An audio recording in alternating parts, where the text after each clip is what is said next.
Karthika from MS solutions. ഇനി എന്തിന് വേറെ സൊല്യൂഷൻ.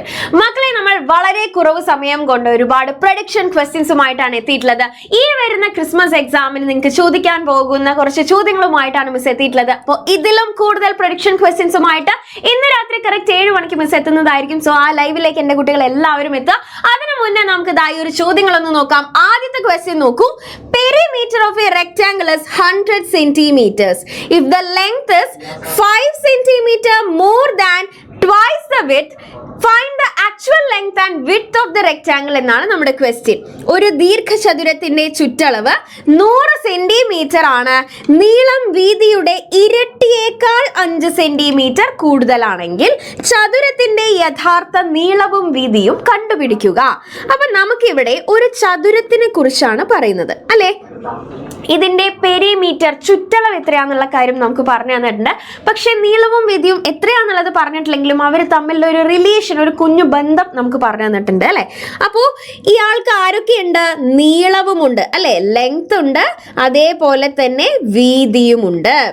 ഇനി ആരേനെ നമ്മൾ ഇവിടെ എക്സ് ആക്കി എടുക്കും, അതാണ് നമ്മുടെ ആദ്യം മനസ്സിലാക്കേണ്ട കാര്യം. മക്കളെ, നിങ്ങൾ നോക്കുക, ചോദ്യത്തില് നീളത്തിനെ എങ്ങനെയാ നമ്മൾ ഡിസ്ക്രൈബ് ചെയ്യുന്നത്? നീളത്തിനെ കുറിച്ച് എങ്ങനെയാ നമ്മൾ പറയുന്നത്?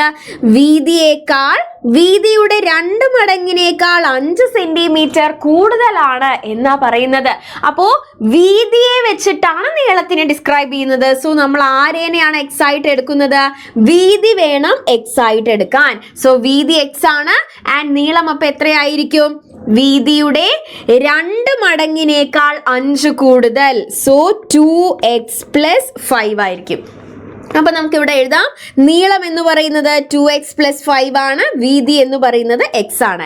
ഇനി നമുക്കറിയാം പെരിമീറ്റർ തന്നിട്ടുണ്ട് 100 സെന്റിമീറ്റർ. സോ നമുക്ക് എങ്ങനെ എഴുതാൻ പറ്റും? Perimeter is equal to perimeter ചുറ്റളവ്, പെരിമീറ്റർ ചുറ്റളവ് എന്ന് പറയുന്നത് 100 സെന്റിമീറ്റർ ആണെന്ന് തന്നിരിക്കുന്നു.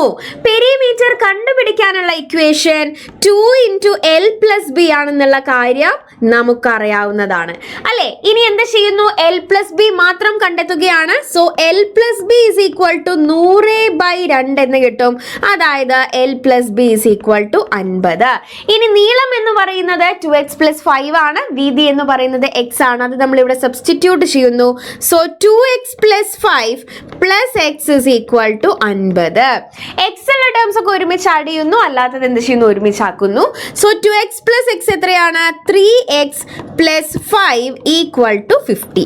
ഇനി 3x = ഈ 5 അങ്ങോട്ട് പോകുമ്പോൾ എന്തായി മാറും? -5 ആയി മാറി. അപ്പോൾ 3x = 45 എന്ന് നമുക്ക് കിട്ടും. x = 45/3.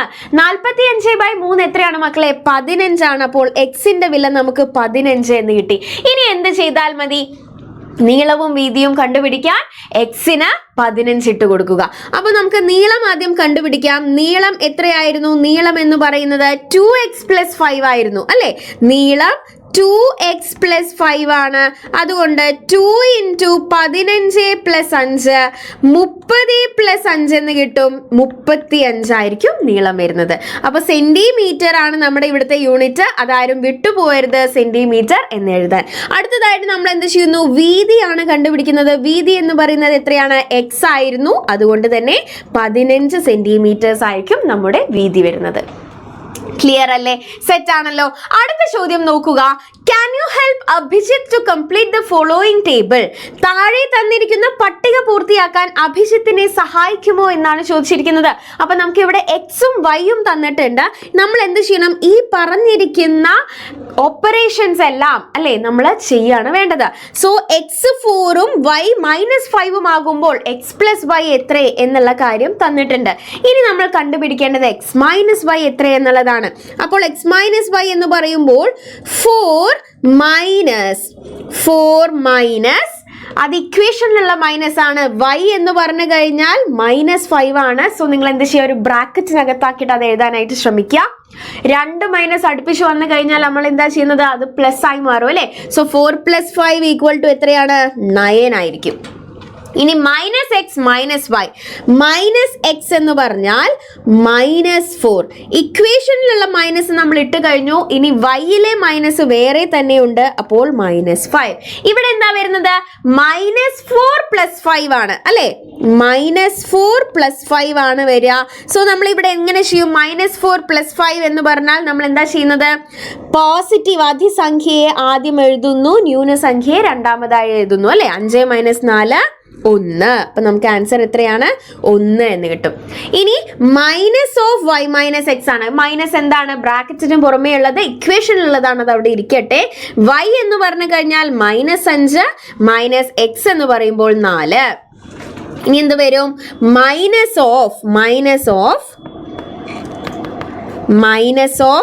-4 എന്ന് പറഞ്ഞു കഴിഞ്ഞാൽ -9. സോ എത്രയായിരിക്കും വരിക? +9 ആയിരിക്കും വരുന്നത്. ഓക്കെ, സോ +9 ആയിരിക്കും നമുക്ക് കിട്ടുന്നത്. അടുത്ത നോക്കുക, x -5ഉം y 4ഉം ആകുമ്പോൾ എന്താണ് നമുക്ക് x + y വരുന്നത് എന്നുള്ളത് ചോദ്യത്തിൽ കൊടുത്തിട്ടുണ്ട്. ബാക്കിയുള്ളത് നമ്മൾ എന്ത് ചെയ്യണം? നമ്മൾ കണ്ടുപിടിക്കണം. സോ x + y കണ്ടുപിടിച്ചു കഴിഞ്ഞാൽ അടുത്തത് x - y ആണ്. x എന്ന് പറഞ്ഞാൽ -5 ആണ്, ഇവിടെ -4. -5 - 4 രണ്ടും ന്യൂനസംഖ്യ ആണെങ്കിൽ അവരെ തമ്മിൽ കൂട്ടിയതിനു ശേഷം ന്യൂനചിഹ്നം ഇട്ട് കൊടുക്കുക, നെഗറ്റീവ് സിമ്പിൾ ഇട്ട് കൊടുക്കുക. സോ -9 എന്ന് കിട്ടും. അടുത്തത് -x - y. -x എന്ന് പറഞ്ഞാൽ ഈ മൈനസ് എന്താണ്? ഇക്വേഷനിലുള്ളത്. ഇനി എക്സിന് ഒരു മൈനസ് ഉണ്ട്, അത് ബ്രാക്കറ്റിനകത്താക്കി നമ്മൾ എഴുതി. അടുത്തത് എന്താണ്? നമ്മുടെ ഇക്വേഷനിലുള്ള മൈനസ് ആണ്. y എന്ന് പറഞ്ഞു കഴിഞ്ഞാൽ 4 ആണ്. അടുത്തടുത്ത് രണ്ട് മൈനസ് ചിഹ്നങ്ങൾ വന്നു കഴിഞ്ഞാൽ അത് എന്തായി മാറും? പോസിറ്റീവ് ആയി മാറും. സോ -5 - 4 എന്ന് പറഞ്ഞാൽ 5 - 4 ആണ്. ദാറ്റ് ഈസ് ഈക്വൽ ടു 1 എന്ന് കിട്ടും. അപ്പൊ നമ്മുടെ ആൻസർ ഇവിടെ എത്രയാണ് വരുന്നത്? 1 എന്നുള്ളതായിരിക്കും ആൻസർ. ഇനി ലാസ്റ്റ് വൺ നോക്കുക, -y - x. -y - x എന്ന് പറയുമ്പോൾ മൈനസ് സിമ്പിൾ ഇക്വേഷനിലുള്ളതാണ്. y എന്ന് പറഞ്ഞു കഴിഞ്ഞാൽ 4 ആണ്, മൈനസ് അത് ഇക്വേഷനിലുള്ള സിമ്പിൾ ആയിരുന്നു. ഇനി അടുത്തത് എന്താ? എക്സിന് ഒരു നെഗറ്റീവ് ചിഹ്നം ഉണ്ട് അല്ലേ, അത് മാറിപ്പോകാതിരിക്കാൻ നമ്മൾ ബ്രാക്കറ്റിനകത്ത് എഴുതുന്നു -5. ഇനി ഒരു പുറമെ വലിയൊരു ബ്രാക്കറ്റ് ഇട്ട് കൊടുത്തു. അപ്പൊ എത്രയായിരിക്കും നമുക്ക് കിട്ടുന്നത്? എന്താ നോക്കൂ, -4 - -5 എന്നാണ്. അപ്പൊ എത്രയാ വരിക? ഈ മൈനസ് ഇവിടെ ഇരിക്കട്ടെ, അകത്ത് രണ്ട് മൈനസ് ഒരുമിച്ചുണ്ട്, അവർ കൂടിക്കഴിഞ്ഞാൽ പ്ലസ് ആയി മാറും. സോ 4 + 5 ദാറ്റ് ഈസ് -9 എന്ന് കിട്ടും. അപ്പോൾ നമ്മുടെ ഉത്തരം -9 ആയിരിക്കും വരുന്നത്. ക്ലിയർ ആണോ മക്കളെ? സെറ്റ് ആണോ? റെഡി ആണെങ്കിൽ അടുത്തൊരു ചോദ്യത്തിലേക്ക് നമുക്ക് പോകാം. അടുത്ത ചോദ്യം നിങ്ങൾ നോക്കുക, draw A rhombus with each pair of length given below for the diagonals. Okay, നമുക്ക് എന്താണ് ഇവിടെ വികർണങ്ങളുടെ നീളം തന്നിട്ടുണ്ട്. ഇത് ഉപയോഗിച്ച് എന്ത് ചെയ്യണം? നമുക്കൊരു റോംബസ് സമഭുജ സമാന്തരികം വരയ്ക്കണം. അപ്പൊ എപ്പോഴും വരയ്ക്കുന്ന സമയത്ത് ശ്രദ്ധിക്കേണ്ടത് ഡെസിമൽ നമ്പർ ലെങ്ത് ആയി വരുന്ന ഒരു ഡയഗണൽ ഉണ്ടെങ്കിൽ അത് വേണം നിങ്ങൾ ആദ്യം വരയ്ക്കാൻ. ഓക്കെ, അപ്പൊ ഇവിടെ 6 സെന്റിമീറ്റർ ഉണ്ട്, 4.5 ഉണ്ട്. അപ്പൊ എന്റെ കുട്ടികൾ ആദ്യം എന്ത് ചെയ്യണം? 4.5 സെന്റിമീറ്റർ വേണം സ്കെയിലിൽ എടുത്തിട്ട് ആദ്യം വരയ്ക്കാൻ. സോ ഇത് വരയ്ക്കാൻ നിങ്ങൾ ആദ്യം എന്ത് ചെയ്യണം? നമ്മുടെ ഓരോ ഡയഗണലിന്റെ നീളം എത്രയായിരുന്നു? D1 എന്ന് പറയുന്നത് ആദ്യത്തെ ഡയഗണല് 6 സെന്റിമീറ്റർ ആണ്. രണ്ടാമത്തെ ഡയഗണലിന്റെ നീളം 4.5 സെന്റിമീറ്റർ ആണ്. എന്റെ കുട്ടികൾ ആദ്യം ഒരു സ്കെയിൽ എടുക്കുക, അതിനുശേഷം 4.5 സെന്റിമീറ്റർ എന്ത് ചെയ്യണം? വരയ്ക്കണം. അപ്പൊ നമ്മളിപ്പോ വരച്ചത് 4.5 സെന്റിമീറ്റർ. മിസ് ഇതിന് പേര് കൊടുക്കുകയാണ് AB എന്നുള്ളത്. ഇനി നമ്മൾ എന്ത് ചെയ്യും?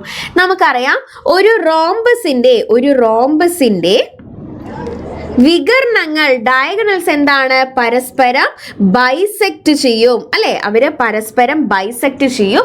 അതുകൊണ്ട് തന്നെ നമുക്ക് എന്ത് ചെയ്യാം? AB എന്ന് പറയുന്ന ഡയഗണലിന്റെ പെർപെൻഡിക്കുലർ ബൈസെക്ടർ വരയ്ക്കണം. ബൈസെക്ടർ എങ്ങനെയായിരുന്നു വരയ്ക്കുന്നത്? കോമ്പസ് എടുക്കുക, അതിൽ ABയുടെ പകുതിയിലധികം മെഷർമെന്റ് എടുത്ത് മുകളിലും താഴെയും ആർക്ക് വരയ്ക്കണം അല്ലെ.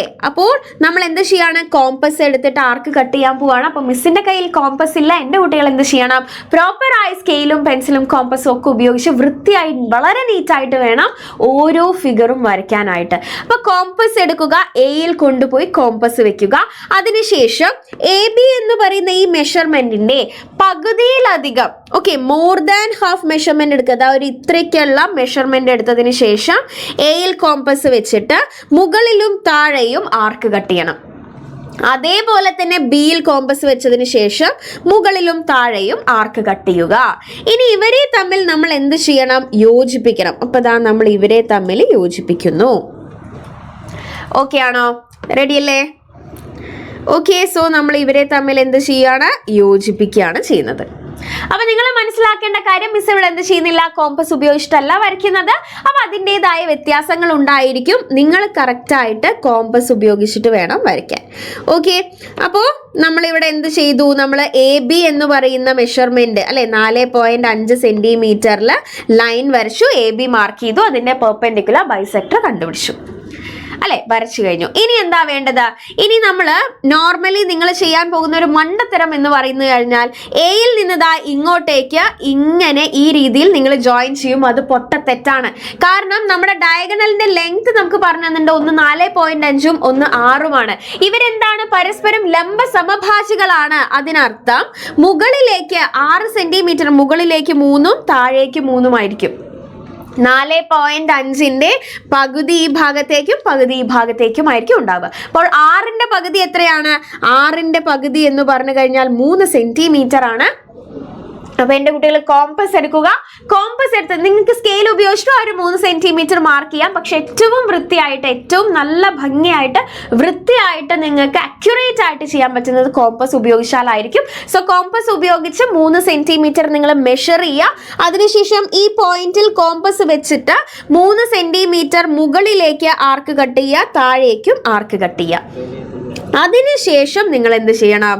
ഇവരെ തമ്മിൽ യോജിപ്പിക്കണം. അപ്പൊ ദാ ഇവരെ തമ്മിൽ നമ്മൾ യോജിപ്പിക്കുമ്പോൾ എയിൽ നിന്ന് ഇങ്ങോട്ടേക്ക് നമ്മൾ യോജിപ്പിച്ചു, അവിടുന്ന് ബിയിലേക്ക് നമ്മൾ യോജിപ്പിച്ചു, അതേപോലെ തന്നെ നമ്മൾ താഴേക്കും യോജിപ്പിക്കുന്നു. ക്ലിയർ ആണോ? റെഡി ആണോ? ഈ രീതിയിലാണ് നമ്മൾ എന്ത് ചെയ്യുന്നത്? നമ്മുടെ റോംബസ് വരയ്ക്കുന്നത്. അവർക്കൊരു പേര് കൂടെ കൊടുക്കുക. So ABCD. അതിനുശേഷം നിങ്ങൾ എന്ത് ചെയ്യണം? നമ്മുടെ ഉള്ളിലുള്ള ആ ഒരു പച്ച കളറിലുള്ളത് എന്താണ്? നമ്മുടെ റോംബസിന്റെ രണ്ടാമത്തെ ഡയഗണലാണ്. അതിന്റെ നീളം 6 സെന്റിമീറ്റേഴ്സ് ആയിരിക്കും. അതുകൂടെ നിങ്ങൾ മാർക്ക് ചെയ്യുക. ക്ലിയർ ആണല്ലോ മക്കളെ? ഇനി അതേപോലെ തന്നെ നിങ്ങൾക്ക് ഇമ്പോർട്ടൻ്റ് ആയിട്ട് വരയ്ക്കാൻ ചോദിക്കുന്ന ഒരു ചോദ്യമാണ്, നമുക്കൊരു സ്ക്വയർ വരയ്ക്കാനായിട്ട് ചോദിക്കും. അതായത് draw square of sides 3 centimetre. വശങ്ങളുടെ നീളം 3.25 സെന്റിമീറ്റർ ആയ സമചതുരം വരയ്ക്കുക. 3.25 എന്നൊക്കെ പറയുന്നത് സ്കെയിലിൽ മെഷർ ചെയ്ത ഒരു സ്ക്വയർ വരയ്ക്കുക എന്ന് പറഞ്ഞു കഴിഞ്ഞാൽ ബുദ്ധിമുട്ടാണ്, നടക്കില്ല എന്ന് തന്നെ നമുക്ക് വേണമെങ്കിൽ പറയാം. അത്രയും ആക്യുറേറ്റ് ആയിട്ട് നമുക്ക് ഒരിക്കലും കിട്ടില്ല. അപ്പൊ നിങ്ങൾ എന്താണ് ചെയ്യേണ്ടത്? 3.25 എന്ന് പറഞ്ഞു കഴിഞ്ഞാൽ ശരിക്കും ഡെസിമൽ ആയി നോക്കുകയാണെങ്കിൽ എത്രയാണ് വരുന്നത്? 3.25 എന്ന് പറഞ്ഞു കഴിഞ്ഞാൽ 3.25 ആണ് അല്ലെ. 3/1/4 സെന്റിമീറ്റർ എന്ന് പറഞ്ഞു കഴിഞ്ഞാൽ അത് 3.25 സെന്റിമീറ്റേഴ്സ് ആണ്. റെഡി? ഇനി 3.25 നമുക്ക് വരയ്ക്കാൻ അറിയില്ല സ്കെയിൽ ഉപയോഗിച്ച്. നമ്മൾ എന്ത് ചെയ്യും? 3.25ന്റെ ഡബിൾ എത്രയാണെന്നുള്ളത് കണ്ടുപിടിക്കും. എത്രയാണ് ഡബിൾ വരിക? 3.25 × 2. 5 × 2 എത്രയാണ്? 10 ആണ് അല്ലെ. ഇനി 2 × 2 4, 4 + 1 5. ഇവിടെ ഒരു ദശാംശം ഇട്ട് കൊടുക്കാനുണ്ട്. നമ്മൾ അതെന്ത് ചെയ്യും? പോയിന്റ് ഇട്ട് കൊടുക്കുന്നു. 3 × 2 6.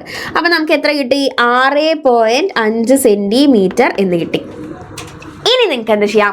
6.5 നിങ്ങൾക്ക് സ്കെയിലിൽ എടുത്തിട്ട് വരയ്ക്കാനായിട്ട് പറ്റും. അപ്പൊ നമ്മൾ എന്ത് ചെയ്യുന്നു? 6.5 സെന്റിമീറ്റർ സ്കെയിൽ ഉപയോഗിച്ചിട്ട് വരയ്ക്കുന്നു അല്ലെ. അപ്പൊ ഞാൻ ഇതാ ഒരു സ്കെയിൽ എടുത്തതിന് ശേഷം 6.5 സെന്റിമീറ്റേഴ്സ് വരച്ചു കഴിഞ്ഞു. Okay, 6.5 centimetre. ഓക്കെ, റെഡിയാണോ? സോ ഞാൻ ഇവിടെ എന്ത് ചെയ്യാണ്? 6.5 സെന്റിമീറ്റേഴ്സ് വരച്ചു. ഇനി ഞാൻ എന്ത് ചെയ്യണം? എനിക്ക് വേണ്ടത്, എനിക്ക് വരയ്ക്കാൻ ആവശ്യമായിട്ടുള്ളത് എന്താണ്? അല്ലെങ്കിൽ എൻ്റെ സ്ക്വയറിന്റെ സൈഡ് 3.25 കിട്ടേണ്ടത്. അപ്പോൾ ഈ 6.5ന്റെ പകുതി എടുത്തു കഴിഞ്ഞാൽ എനിക്ക് 3.25 കിട്ടും. അതുകൊണ്ട് ഞാൻ ഇവിടെ എന്ത് ചെയ്യുന്നു? ഈ കാണുന്ന ലൈനിന്റെ അല്ലെ, ഈ കാണുന്ന ലൈനിന്റെ പെർപെൻഡിക്കുലർ ബൈസെക്ടർ ഞാൻ വരയ്ക്കും. ഓക്കെ, പെർപെൻഡിക്കുലർ ബൈസെക്ടർ വരയ്ക്കാൻ നമുക്കറിയാം. കോമ്പസ് എടുക്കുന്നു, പകുതിയിലധികം മെഷർമെന്റ് എടുത്തതിന് ശേഷം AB-യുടെ മോർ ദാൻ ഹാഫ് മെഷർ ചെയ്തതിന് ശേഷം മുകളിലും താഴെയും ആർക്ക് കട്ട് ചെയ്യുന്നു അല്ലെ. അപ്പൊ ഞാനിതാ മുകളിലും താഴെയും ആർക്ക് കട്ട് ചെയ്യുന്നു, ബിയിൽ കോമ്പസ് വെച്ചുകൊണ്ട് മുകളിലും താഴെയും ആർക്ക് കട്ട് ചെയ്യുന്നു. എന്നിട്ട് ഇവരെ തമ്മിൽ ഞാൻ യോജിപ്പിക്കുകയാണ്. സോ ഞാനിതാ ഇവരെ തമ്മിൽ യോജിപ്പിച്ചു. ഓക്കെ, റെഡി ആണല്ലോ, സെറ്റ് അല്ലേ? ഓക്കെ, അപ്പോ ഇനി നമുക്ക് എന്ത് ചെയ്താൽ മതി? ഇപ്പൊ നമുക്ക് കിട്ടിയിട്ടുള്ളതിൽ ദാ ഈ കാണുന്ന പോയിന്റ് ഇത് ഞാൻ O ആക്കി എടുക്കുകയാണെങ്കിൽ, ഇത് ഞാൻ O ആക്കി എടുത്തു കഴിഞ്ഞാൽ AO എന്ന് പറയുന്ന ഈ നീളം എത്രയായിരിക്കും? 3.25 സെന്റിമീറ്റേഴ്സ് ആയിരിക്കും അല്ലെ? ആ ഒരു മെഷർമെന്റ് നിങ്ങൾ എന്ത് ചെയ്യണം? കോമ്പസിൽ മെഷർ ചെയ്യുക. അതിനുശേഷം എയിൽ കോമ്പസ് വെച്ചുകൊണ്ട് നിങ്ങൾ മുകളിലേക്ക് ഒരു ചാപം വരയ്ക്കണം, ആർക്ക് കട്ട് ചെയ്യുക. ഓയിൽ കോമ്പസ് വെച്ചിട്ട് മുകളിലേക്ക് ഒരു ചാപം കട്ട് ചെയ്യുക. അതേപോലെ തന്നെ ഇവിടെ കോമ്പസ് വെച്ചതിന് ശേഷം നിങ്ങൾ ഇങ്ങോട്ടേക്കും കോമ്പസ് വെച്ചിട്ട് എന്ത് ചെയ്യണം? ചാപം വരയ്ക്കണം. അതിനുശേഷം ഇവരെ എല്ലാവരെയും കൂടെ നമ്മൾ യോജിപ്പിക്കുകയാണ്. സോ ദാ ഇങ്ങോട്ട് യോജിപ്പിക്കുന്നു, അതേപോലെ ദാ ഇവിടേക്കും യോജിപ്പിക്കുന്നു. ഓക്കെ, നമുക്ക് എന്ത് കിട്ടി? 3.25 സെന്റിമീറ്റർ അല്ലെങ്കിൽ 3.25 സെന്റിമീറ്റർ വശത്തിന്റെ നീളമായി വരുന്ന ഒരു സ്ക്വയർ സമചതുരം വരയ്ക്കാനായിട്ട് പറ്റി. ഓക്കെ, 3.25 സെന്റിമീറ്റർ ആയിരിക്കും ഈ ഒരു സമചതുരത്തിന്റെ ഓരോ വശത്തിന്റെയും നീളം എന്ന് പറയുന്നത്. ക്ലിയർ ആണോ മക്കളെ? പക്കായിട്ട് മനസ്സിലാവുന്നുണ്ടല്ലോ. അടുത്ത ചോദ്യം നോക്കുക. Angles of A triangle are in the ratio 1:3:5. Okay, ഒരു ത്രികോണത്തിന്റെ കോണുകൾ 1:3:5 എന്ന് പറയുന്ന അംശബന്ധത്തിലാണ്. അങ്ങനെയാണെങ്കിൽ find the measure of each angle, ഓരോ കോണിന്റെയും അളവ് കണ്ടുപിടിക്കുക എന്നാണ് പറഞ്ഞിട്ടുള്ളത്. ഇവിടെ എന്റെ കുട്ടികളുടെ മനസ്സിൽ ആദ്യം തന്നെ ഓർമ്മ വരേണ്ട കാര്യം, ഒരു ത്രികോണത്തിന്റെ ആകെ കോണളവ് എന്ന് പറയുന്നത് 180 degree total angle sum property ഉപയോഗിച്ചുകൊണ്ട് അല്ലെ, ടോട്ടൽ ആംഗിൾ എന്ന് പറയുന്ന ഒരു ട്രയാങ്കിളിന്റെ 180 ഡിഗ്രി ആണ് എന്നുള്ള കാര്യം നിങ്ങൾക്ക് എന്തുണ്ടായിരിക്കണം? ഓർമ്മയുണ്ടായിരിക്കണം. അല്ലാത്ത പക്ഷം ഇത് എങ്ങനെയാണ് ചെയ്യുക എന്ന് ആലോചിച്ചിട്ട് നിങ്ങൾ ഓരോരുത്തരും ഇരിക്കും. ഓക്കെ, അപ്പൊ ഞാൻ ഇവിടെ എന്ത് ചെയ്യാണ്? ഓരോ ആംഗിൾസ് ദാ ഈ 3 ആംഗിൾസ് നമുക്ക് തന്നിട്ടുണ്ട്. ഇതൊക്കെ എന്താണ്? 1:3:5 എന്ന് പറയുന്ന റേഷ്യോയിലാണ് ഇരിക്കുന്നത് അല്ലെ? അപ്പൊ ഞാൻ ഇവിടെ എന്ത് ചെയ്യാണ്? ഇതിനെ 1x ആക്കി എടുക്കുന്നു, ഇത് 3x ആക്കി എടുക്കുന്നു, ഇത് 5x ആക്കിയിട്ട് എടുക്കുന്നു. Okay, so total angle is equal to 180 degree അല്ലെ? ആകെ കോണളവ് 180 ഡിഗ്രിയാണ്. ഇനിയോ ആകെ കോണളവ് നമ്മൾ എങ്ങനെ കണ്ടുപിടിക്കുന്നത്? x+3x+5x = 180 degree. ഇവരെ എല്ലാവരെയും തമ്മിൽ നമ്മൾ കൂട്ടാൻ പോവാണ്. അപ്പോൾ x+3x എന്ന് പറഞ്ഞു കഴിഞ്ഞാൽ എത്രയാണ്? 1 apple + 3 apple 4 apple 4 apple + 5 apple 9 apple അല്ലെ? So 9x = 180 degree. ഇനി എക്സിന്റെ വില കണ്ടുപിടിക്കാൻ 180/9, അപ്പോൾ x = 20 എന്ന് കിട്ടും. ഇനി എന്ത് ചെയ്യാ? ഓരോന്നിലും എക്സിന്റെ വില സബ്സ്റ്റിറ്റ്യൂട്ട് ചെയ്യണം. ഓക്കെ, അപ്പോൾ ഞാൻ ഇതിനെ a എന്ന് കൊടുക്കുന്നു, ഇതിനെ b എന്ന് കൊടുക്കുന്നു, ഇതിനെ c എന്ന് കൊടുക്കുന്നു. ഇവിടെ a എന്ന് പറയുന്ന ആംഗിൾ എത്രയായിരിക്കും വരുന്നത്? a എന്ന് പറയുന്നത് 1x ആണ്, അതുകൊണ്ട് തന്നെ 20 ഡിഗ്രി ആയിരിക്കും. b എന്ന് പറയുന്നത് 3x ആണ്, സോ 3 × 20 60 ഡിഗ്രി ആയിരിക്കും വരുന്നത്. ഇനി c എന്ന് പറയുന്നത് 5x ആണ്, 5x എന്ന് പറയുമ്പോൾ 5 × 20 ആണ്, 100 ഡിഗ്രി ആയിരിക്കും വരുന്നത്. ഓക്കെ, അപ്പൊ നിങ്ങൾ നോക്കുക, 20 + 60 80, 80 + 100 ആകെ തുക നമുക്ക് 180 ഡിഗ്രി കിട്ടി. ക്ലിയർ ആയല്ലോ? റെഡി അല്ലേ മക്കളെ? അടുത്തൊരു ചോദ്യം നോക്കൂ. Perimeter of A rectangle 48 centimetre. ഒരു ചതുരത്തിന്റെ ചുറ്റളവ് നമുക്ക് 48 സെന്റിമീറ്റർ എന്ന് തന്നിട്ടുണ്ട്. Ratio between the length and breadth 5:3. നീളവും വീതിയും തമ്മിലുള്ള അംശബന്ധം എത്രയാണ്? നമുക്ക് 5:3 എന്ന് പറഞ്ഞു തന്നിട്ടുണ്ട്. ആദ്യം കണ്ടുപിടിക്കേണ്ട കാര്യം length plus breadth. Okay, length plus breadth എത്രയാണ്? നീളം പ്ലസ് വീതി എത്രയെന്നുള്ളതാണ് നമ്മൾ ആദ്യം കണ്ടുപിടിക്കാൻ പോകുന്നത്. അപ്പോൾ ചുറ്റളവ് ഓൾറെഡി തന്നിട്ടുണ്ട്. എത്രയാണ്? 48 സെന്റിമീറ്റർ. അതുകൊണ്ട് തന്നെ നമുക്ക് കണ്ടുപിടിക്കാൻ പറ്റും ചുറ്റളവ് പെരിമീറ്റർ അല്ലെങ്കിൽ ചുറ്റളവ് എന്ന് പറയുന്നത് 48 സെന്റിമീറ്റർ ആണെന്ന് തന്നിട്ടുണ്ട്. 2 × L + B എന്ന് പറയുന്നത് 48 ആണെങ്കിൽ നീളം പ്ലസ് വീതി എന്ന് പറയുന്നത് 48/2 ആയിരിക്കും, അതായത് 24. നമ്മുടെ ആദ്യത്തെ ചോദ്യത്തിന്റെ ആൻസർ കിട്ടിക്കഴിഞ്ഞു. അടുത്തത് എന്താണ്? Calculate the length and breadth. എന്ത് കണ്ടുപിടിക്കണം? നീളവും വീതിയും കണ്ടുപിടിക്കണം. അപ്പൊ നമ്മുടെ ചതുരത്തില് ഇതാണ് നമുക്ക് തന്നിട്ടുള്ള ചതുരമെങ്കിൽ ഇവിടെ നീളം ഇസ്റ്റു വീതി എന്ന് പറയുന്ന റേഷ്യോ 5:3 ആണ്. അപ്പോൾ നമുക്ക് കറക്റ്റ് ആയിട്ട് എക്സാക്ട് നീളം എത്രയാണെന്ന് അറിയില്ല, അതുകൊണ്ട് നമ്മൾ 5x എന്നെടുത്തു. വീതി എന്ന് പറയുന്നത് നമ്മൾ 3x എന്നെടുത്തു. ഇനി നമ്മൾ എന്ത് ചെയ്യാണ്, നീളവും വീതിയും കണ്ടുപിടിക്കാൻ പോവാണ്. നീളം പ്ലസ് വീതി എന്ന് പറയുന്നത് 24 ആണെന്ന് നമുക്ക് ഓൾറെഡി കിട്ടിയിട്ടുണ്ട്. അതുകൊണ്ട് നമുക്ക് എന്ത് എഴുതാൻ പറ്റും, രണ്ടാമത്തെ ചോദ്യത്തിന്റെ ഉത്തരം നമ്മൾ എഴുതുന്ന സമയത്ത് നീളം പ്ലസ് വീതി അല്ലെ, L+B ആണ് നമ്മൾ കണ്ടുപിടിക്കുന്നത്. അത് 24 ആണെന്ന് നമുക്കറിയാം. So 5x + 3x = 24. ഇപ്പോൾ എത്രയാ വരിക, 8x = 24 ആണ്. അതുകൊണ്ട് തന്നെ x = 24/8, x = 3 എന്ന് കിട്ടി. ഇനി എന്ത് ചെയ്യാം, നീളവും വീതിയും സിമ്പിളായി നമുക്ക് കണ്ടുപിടിക്കാവുന്നതാണ്. നീളം L = L, നീളം എന്ന് പറയുന്നത് നീളം എത്രയായിരുന്നു, 5x ആയിരുന്നു. അതായത് 5 × 3 നമുക്ക് 15 സെന്റിമീറ്റർ എന്ന് കിട്ടും അല്ലെ. അടുത്ത നമുക്ക് വീതിയാണ് വേണ്ടത്. വീതി എന്ന് പറയുന്നത് 3x ആയിരുന്നു. അതുകൊണ്ട് തന്നെ 3 × 3 എന്നാണ് വരിക. സോ നമുക്ക് 9 സെന്റിമീറ്റർ എന്ന് കിട്ടും. റെഡി അല്ലേ? കഴിഞ്ഞിട്ടില്ല, രണ്ടാമത്തെ ചോദ്യമാണ് ഇവിടെ അവസാനിച്ചിട്ടുള്ളൂ. മൂന്നാമത്തെ ചോദ്യം ഇതാണ്. If the breadth is increased by 1 centimetre, വീതി മാത്രം നമ്മൾ എന്ത് ചെയ്യുന്നു, 1 സെന്റിമീറ്റർ കൂട്ടിക്കഴിഞ്ഞാൽ then find the ratio between length and breadth എന്നുള്ളതാണ് ചോദ്യം. വീതി 1 സെന്റിമീറ്റർ കൂട്ടിയാൽ നീളവും വീതിയും തമ്മിലുള്ള അംശബന്ധം കണ്ടെത്തുക. അപ്പോൾ നീളത്തിന് എന്ത് മാറ്റം വരുന്നില്ല, ഒരു മാറ്റവും വരുന്നില്ല. വീതി മാത്രം നമ്മൾ എന്ത് ചെയ്യുകയാണ്, 1 സെന്റിമീറ്റർ കൂട്ടുകയാണ്. അപ്പോൾ നീളം 15 സെന്റിമീറ്ററും വീതി എത്രയായിരിക്കും, 9+1 ആയിരിക്കും. അങ്ങനെയാണെങ്കിൽ നമുക്ക് എഴുതാം മൂന്നാമത്തെ ചോദ്യത്തിന്റെ ഉത്തരം when breadth increased by 1 centimetre. Okay, വീതി 1 സെന്റിമീറ്റർ കൂടിയപ്പോൾ, 1 സെന്റിമീറ്റർ കൂടിയപ്പോൾ എന്താണ് സംഭവിച്ചിട്ടുണ്ടായിരിക്കുക, റേഷ്യോ will become എത്രയായിരിക്കും, അംശബന്ധം എന്തായിരിക്കും? ഇപ്പോൾ നീളം എത്രയാണ്, നീളം ഇസ്റ്റു വീതി എന്ന് പറയുന്ന അംശബന്ധമാണ് കണക്കാക്കേണ്ടത്. നീളം എന്ന് പറയുന്നത് 15 സെന്റിമീറ്റർ ആണ് അല്ലെ. വീതി എന്ന് പറയുന്നത് ഇപ്പോൾ എത്രയാണ്, 9 ആണ്. അതിന്റെ കൂടെ നമ്മൾ 1 സെന്റിമീറ്റർ കൂടെ കൂട്ടുന്നു. അപ്പോൾ 15:10 എന്നാവും അല്ലെ. ഇവരെ രണ്ടുപേരെയും ഇനി ലഘൂകരിക്കുന്ന സമയത്ത്, സിംപ്ലിഫൈ ചെയ്യുന്ന സമയത്ത് രണ്ടിനും എന്താണ്, 5 ഒരു കോമൺ ഫാക്ടർ ആണ്. അതുകൊണ്ട് നമ്മൾ 15നെയും 5 കൊണ്ട് ഹരിക്കുന്നു, 10നെയും നമ്മൾ 5 കൊണ്ട് ഹരിക്കുന്നു. അപ്പോൾ നമുക്ക് 3:2 എന്ന് പറയുന്നത് പുതിയ റേഷ്യോ ആയിട്ട്, പുതിയ അംശബന്ധമായിട്ട് കിട്ടും. റെഡി? അപ്പോൾ വീതി മാത്രം 1 സെന്റിമീറ്റർ കൂടിയപ്പോൾ നമ്മുടെ നീളം ഇസ്റ്റു വീതി എന്ന് പറയുന്ന പുതിയ അംശബന്ധം 3:2 എന്നുള്ളതായി മാറി. റെഡിയാണോ? സെറ്റ് ആണെങ്കിൽ നമ്മുടെ അടുത്ത ചോദ്യം നോക്കൂ. നെക്സ്റ്റ് ക്വസ്റ്റ്യൻ ഇതാണ്. In a circle a chord is 10 centimeter long and is located 12 centimeter from the center. What is the length of the diameter of the circle? ഒരു വൃത്തത്തിൽ ഒരു ഞാണിന് 10 സെന്റിമീറ്റർ നീളമുണ്ട്. ഇത് ഏത് ചാപ്റ്ററിൽ നിന്നുള്ള ചോദ്യമാണ്? നമ്മുടെ സർക്കിൾസ് എന്ന് പറയുന്ന ചാപ്റ്ററിലെ ചോദ്യമാണ്.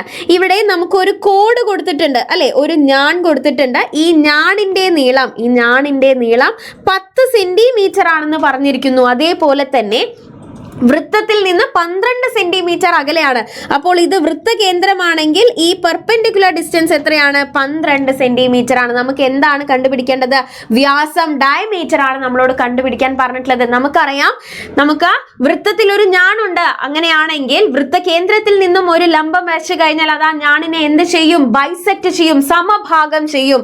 അതുകൊണ്ട് തന്നെ ഇവിടെ 10 സെന്റിമീറ്റർ 2 ആയി മാറിയിട്ടുണ്ടായിരിക്കും. ഈ നീളം എന്ന് പറയുന്നത് എത്രയാണ്? 5 സെന്റിമീറ്റർ ആയിരിക്കും. നമുക്ക് ഇവിടെ നിന്നും റേഡിയസ് കണ്ടുപിടിക്കാൻ പറ്റും അല്ലെ. ഇത് എ, ഇത് ബി, ഇത് സി എന്ന് പറയുന്നതായിട്ടുള്ള ഒരു ട്രയാങ്കിൾ ആണെന്നുണ്ടെങ്കിൽ എ ബിയുടെ നീളം ഇവിടെ 5 സെന്റിമീറ്റർ ആണ്. ബി സി എന്ന് പറയുന്ന നീളം ഇവിടെ 12 സെന്റിമീറ്റർ ആണ്. ആൻഡ് എ സി എന്ന് പറയുന്നതാണ് നമ്മുടെ വ്യാസം അല്ല, ആരം വരുന്നത്. ആരം എത്രയെന്നുള്ളത് കണ്ടുപിടിച്ചു കഴിഞ്ഞാലാണ് നമുക്ക് വ്യാസം കണ്ടുപിടിക്കാൻ പറ്റുക അല്ലെ. ഇതെന്താണ്? ഇതൊരു മട്ട ത്രികോണമാണ് അല്ലെ, റൈറ്റ് ആംഗിൾ ട്രയാങ്കിൾ ആണ്. സോ നമുക്ക് ഇവിടെ പൈത്തഗോറസ് തിയറം അപ്ലൈ ചെയ്യാനായിട്ട് പറ്റും. സോ പൈത്തഗോറസ് തിയറം അപ്ലൈ ചെയ്തുകൊണ്ട് നമുക്ക് എന്ത് എഴുതാം? A B square plus B C square is equal to A C square എന്ന് നമുക്ക് എഴുതാം. AB എന്ന് പറഞ്ഞു കഴിഞ്ഞാൽ 5 സ്ക്വയർ ആണ്, BC എന്ന് പറയുമ്പോൾ 12 സ്ക്വയർ ആണ്, AC എന്ന് പറയുന്നത് R സ്ക്വയർ ആണ് അല്ലേ. 5ന്റെ സ്ക്വയർ എത്രയാ? 25. 12ന്റെ സ്ക്വയർ 144. നമുക്ക് എന്ത് കണ്ടുപിടിക്കണം? R ആണ് നമുക്ക് വേണ്ടത്. സോ R കണ്ടുപിടിക്കാൻ നമ്മൾ എന്ത് ചെയ്യണം? ഇപ്പോൾ R square is equal to 169 എന്നാണ് നമുക്ക് കിട്ടിയിട്ടുള്ളത്. അതുകൊണ്ട് R എന്ന് പറഞ്ഞു കഴിഞ്ഞാൽ √169 ആണ്, അതായത് 13 സെന്റിമീറ്റർ. ഇവിടെ നമുക്ക് ആരം 13 സെന്റിമീറ്റർ എന്ന് കിട്ടിയിട്ടുണ്ട്. അതുകൊണ്ട് നമുക്ക് പറയാൻ പറ്റും വ്യാസം അല്ലെങ്കിൽ ഡയമീറ്റർ D എന്ന് പറയുന്നത് എത്രയായിരിക്കും? 13 × 2 26 സെന്റിമീറ്റർ ആയിരിക്കും നമ്മുടെ വ്യാസം വരുന്നത്. ക്ലിയർ ആണോ? സെറ്റ് അല്ലേ മക്കളെ? അടുത്തൊരു ചോദ്യം നോക്കൂ. Find the decimal form of the സംസ് ബിലോ. ചുവടെയുള്ള തുകകളുടെ ദശാംശ രൂപം കണ്ടുപിടിക്കുക എന്നാണ് നമ്മളോട് ആവശ്യപ്പെട്ടിട്ടുള്ളത്. 1/5 + 1/25 + 1/125. നമുക്കറിയാം 3 ഫ്രാക്ഷൻസ് നമുക്ക് ആഡ് ചെയ്യണം എന്നുണ്ടെങ്കിൽ അവരുടെ എല്ലാം ഛേദം ഡിനോമിനേറ്റർ എന്തായിരിക്കണം? സെയിം ആയിരിക്കണം. അപ്പൊ നമുക്ക് ഇവിടെ ഓരോ ഫ്രാക്ഷൻസിന്റെയും ഡിനോമിനേറ്റർ സെയിം ആവണം. ഇവിടെ ഏതിനെയാണ് സെയിം ആക്കാൻ പറ്റുക? നമുക്ക് 125ലേക്ക് മാറ്റാൻ പറ്റും. നമ്മൾ എപ്പോഴും എന്താണ് ചെയ്തിരുന്നത്? ദശാംശ സംഖ്യകൾ നമ്മൾ പഠിച്ചിട്ടുണ്ട്. നമ്മൾ ഒന്നില്ലെങ്കിൽ 10 അല്ലെങ്കിൽ 100 അല്ലെങ്കിൽ 1000 എന്ന് പറയുന്ന രീതിയിലേക്ക് ആക്കി മാറ്റും. ആരേനെ? നമ്മുടെ ഛേദത്തിനെ, ഡിനോമിനേറ്ററിനെ അല്ലെ. അപ്പോൾ ഇവിടെ നിങ്ങൾ നോക്കിക്കഴിഞ്ഞാൽ ഇവിടെ നമുക്ക് 1000ത്തിലേക്കാണ് മാറ്റേണ്ടത് അല്ലെ. 1000ത്തിലേക്ക് മാറ്റണമെങ്കിൽ 5നെ നമുക്ക് എങ്ങനെ 1000ത്തിലേക്ക് മാറ്റാം? 5നെ എങ്ങനെ 1000ത്തിലേക്ക് മാറ്റാം? 5 × 200 ചെയ്ത് കഴിഞ്ഞാൽ നമുക്ക് എത്ര കിട്ടും? 1000 കിട്ടും അല്ലെ. ഇനി 25നെ നമുക്ക് എങ്ങനെയാണ് 1000ത്തിലേക്ക് മാറ്റാൻ പറ്റുന്നത്? 25 × 40 ചെയ്ത് കഴിഞ്ഞാൽ നമുക്ക് 1000 കിട്ടും. അടുത്തത് 125നെ നമുക്ക് എങ്ങനെ 1000ത്തിലേക്ക് മാറ്റാം? 125നെ 8 കൊണ്ട് ഗുണിച്ചു കഴിഞ്ഞാൽ നമുക്ക് 1000ത്തിലേക്ക് മാറ്റാം അല്ലെ. അപ്പൊ നമുക്ക് ഡിനോമിനേറ്റർ മാത്രം മാറ്റിയാൽ മതിയോ? പോരാ, നമുക്ക് അതിനനുസരിച്ച് മാറ്റാം, ന്യൂമറേറ്ററിലും വരുത്തണം. അതിനുവേണ്ടി നമ്മൾ എന്താ ചെയ്യുന്നത്? 1/5 എന്നുള്ളതിനെ 1 × 200/5 × 200 പ്ലസ് അടുത്തത് എന്താണ് വരിക? അടുത്തത് നമുക്ക് 1 × 40/25 × 40 പ്ലസ് നെക്സ്റ്റ് എന്ത് വരും? 1 × 8/125 × 8. സോ നമുക്ക് എത്രയായിരിക്കും വരുന്നത്? 200 + 40 + 8 ÷ 1000. അതെത്രയാണ്? 200 + 40 + 8 എന്ന് പറഞ്ഞു കഴിഞ്ഞാൽ 248/1000 ആണ്. അതിന്റെ ആൻസർ 0.248 എന്ന് കിട്ടും. ക്ലിയർ ആയോ? സെറ്റ് ആയിട്ട് മനസ്സിലായോ മക്കളെ? അടിപൊളിയായിട്ട് മനസ്സിലാക്കുക. ഇതുപോലത്തെ ക്വസ്റ്റ്യൻസ് നമുക്ക് എന്തായാലും എക്സാമിൽ ചോദിക്കുന്നതാണ്. ഇനി ഒരു ഇമ്പോർട്ടന്റ് ആയിട്ടുള്ള ഒരു ക്വസ്റ്റ്യൻ കൂടെ നോക്കുക. Compute the following and write answers in decimal form. ഇവിടെ താഴെ പറയുന്നവ കണക്കാക്കി ഉത്തരങ്ങൾ ദശാംശ രൂപത്തിൽ തന്നെ എഴുതാനാണ് പറഞ്ഞിട്ടുള്ളത്. അപ്പോൾ 0.111 എന്ന് പറഞ്ഞു കഴിഞ്ഞാൽ എക്സെട്ര അല്ലെ. 0.1111 എക്സെട്ര എന്ന് പറഞ്ഞു കഴിഞ്ഞാൽ അതിനർത്ഥം എന്താ? 0.11 എക്സെട്ര എന്ന് പറഞ്ഞു കഴിഞ്ഞാൽ അത് 1/9 ആണ് അല്ലെ. 0.4444 എക്സെട്ര എന്ന് പറഞ്ഞു കഴിഞ്ഞാൽ അത് 4/9 ആണല്ലോ. അപ്പോൾ നമുക്ക് ആൻസർ സിമ്പിൾ ആയിട്ട് എഴുതാം. 0.111 എക്സെട്ര പ്ലസ് 0.4444 എക്സെട്ര എന്ന് പറഞ്ഞു കഴിഞ്ഞാൽ 1/9 പ്ലസ് 4/9 ആണ്. ഇത് എന്തിനോട് തുല്യം? 5/9. 5/9 എന്ന് പറഞ്ഞു കഴിഞ്ഞാൽ എന്താണ്? 5/9 എന്ന് പറഞ്ഞു കഴിഞ്ഞാൽ 0.5555 എക്സെട്ര ആണ്. റെഡി? ഇനി രണ്ടാമതൊരു ചോദ്യം കൂടിയാണുള്ളത്. 0.222 etcetera plus 0.5555 etcetera. Okay, so ഇവിടെ നമുക്ക് എന്ത് ചെയ്യാം? 0.2222 എന്ന് പറഞ്ഞു കഴിഞ്ഞാൽ അതിനർത്ഥം എന്താ? അത് 2/9 പ്ലസ് ഇവിടെ എന്ത് വരും? 5/9. സോ നമുക്ക് ആൻസർ എത്ര കിട്ടും? 7/9. ഇതിന്റെ ഡെസിമൽ ഫോം എന്താണ് വരിക എന്നുള്ള കാര്യം നിങ്ങൾ എന്ത് ചെയ്യണം? ഈ ഒരു വീഡിയോക്ക് താഴെ കമന്റ് ബോക്സിൽ കമന്റ് ചെയ്യാം. ഓക്കെ മക്കളെ, അപ്പോൾ ഇതേപോലെ തന്നെ നിങ്ങൾക്ക് വേണ്ടിയിട്ട് നമ്മുടെ എല്ലാ കാര്യങ്ങളും ക്ലാസ് 8ന് വേണ്ടിയിട്ട് നമ്മുടെ എല്ലാ കാര്യങ്ങളും ഉൾപ്പെടുത്തിക്കൊണ്ട് നമ്മൾ ഒരു പുതിയ എന്ത് ചെയ്യുന്നുണ്ട്? നമ്മുടെ LMS ഫ്യൂച്ചർ ബാച്ച് ബാച്ച് നമ്മൾ സ്റ്റാർട്ട് ചെയ്യുന്നുണ്ട്. സോ ഓൺലൈൻ ക്രാഷ് ബാച്ച് എൻ്റെ കുട്ടികൾക്ക് വേണ്ടിയിട്ട് ഇതാ നമ്മൾ സ്റ്റാർട്ട് ചെയ്യുകയാണ്. എൻ്റെ കുട്ടികൾക്ക് നമ്മുടെ ബാച്ചിലേക്ക് ജോയിൻ ചെയ്യാൻ ആഗ്രഹമുണ്ട് എന്നുണ്ടെങ്കിൽ നിങ്ങൾ ഇതാ ഈ ഒരു നമ്പറിലേക്ക് കോൺടാക്ട് ചെയ്യുക. സോ ഇതേപോലെ തന്നെ ഇതിലും കൂടുതൽ ക്വസ്റ്റ്യൻസ്, പ്രഡിക്ഷൻ ക്വസ്റ്റ്യൻസുമായിട്ട് മിസ് വരുന്നു ഇന്ന് രാത്രി കറക്റ്റ് 7 മണിക്ക്. അപ്പോൾ എൻ്റെ എല്ലാ മക്കളും കറക്റ്റ് 7 മണിയാകുമ്പോൾ തന്നെ നിങ്ങളുടെ എല്ലാ ഫ്രണ്ട്സിനെയൊക്കെ വിളിച്ചുകൊണ്ട് ഒരു ബുക്കും പെന്നൊക്കെ എടുത്തിട്ട് നമ്മുടെ ചാനലിലേക്ക് എത്തുക. അടിപൊളിയായിട്ട് പഠിക്കണം. ക്രിസ്മസ് എക്സാം നമുക്ക് തകർത്തെഴുതാം.